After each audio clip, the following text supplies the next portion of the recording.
Weereens welkom. Ek is Petrus en hier praat ons net die waarheid. Vanaand se onderwerp: het jy jou eerste liefde verlaat? Kom ek lees vir julle daar in Openbaring, waar die Here gepraat het met die gemeentes. En ons lees van die eerste gemeente wat hy aangespreek het. Dan Openbaring 2, vers 4. Maar ek het teen jou, dat jy jou eerste liefde verlaat het. Onthou jy nog toe jy tot bekering gekom het, hoe jy gevoel het? Die eerste keer wat jy Jesus aangeneem het as saligmaker en verlosser. Die blydskap wat oor jou was. Die energiek, jy wil net almal vertel. Jy wil regtig 'n disipel vir die Here wees. Het jy nog daai branding in jou hart?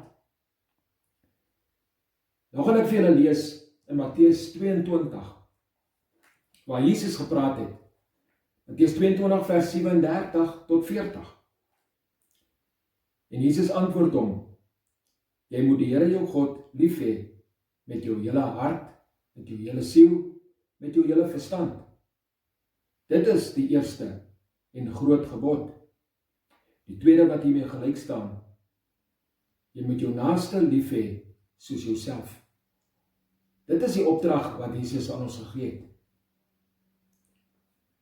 Klink dit bekend? Het jy dit al gehoor?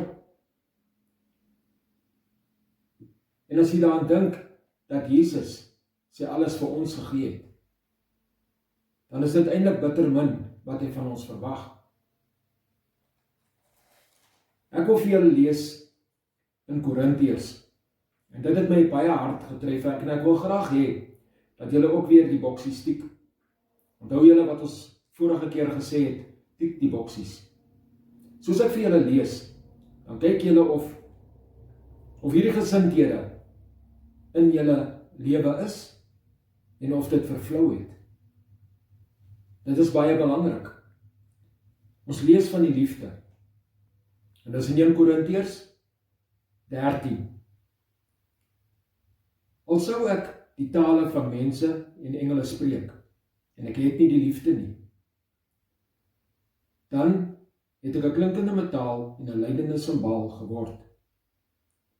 En al sou ek die gawe van profesie hê, en al die geheimenisse weet, en al die kennis, en al sou ek al die geloof hê, sodat ek berge kon versit, en ek het nie die liefde nie, dan sou ek niks wees nie.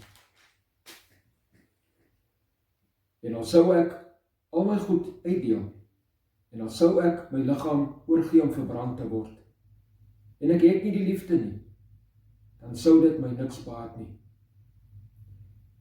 En hier gee hy nou die liefde. Wat is die liefde? Dit is lankmoedig, dit is vriendelik. Die liefde is nie jaloers nie. Die liefde praat nie groot nie, is nie opgeblaase nie, handel nie onwelvoeglik nie, soek nie sy eie belang nie, word nie verbitter nie, reken nie kwaad nie toe nie, is nie bly oor die ongeregtigheid nie, maar is bly saam met die waarheid. Dit bedek alles, glo alles, hoop alles, verdra alles. Dit is wat Korintiërs sê, wat die liefde is. Dit is wat ons veronderstel is, om uit te dra as kind van God. Het jou liefde vervlou? Het hierdie eienskappe van jou verdwyn? Dit is belangrik dat ons onsself ondersoek, of ons nog daardie eienskappe in ons lewe het. En dan wil ek graag vir julle uitnodiging lees. Dit is in Jakobus 4, vers 8. Daar is nie net altyd oordele nie. Die Here het altyd ope arms om ons te ontvang. En dit sien ons weer eens in Jakobus 4 vers 8. Nader tot God, en hy sal tot julle nader. Dit is mooi woorde. En dis waar woorde. En dit is die God wat ons aanbid.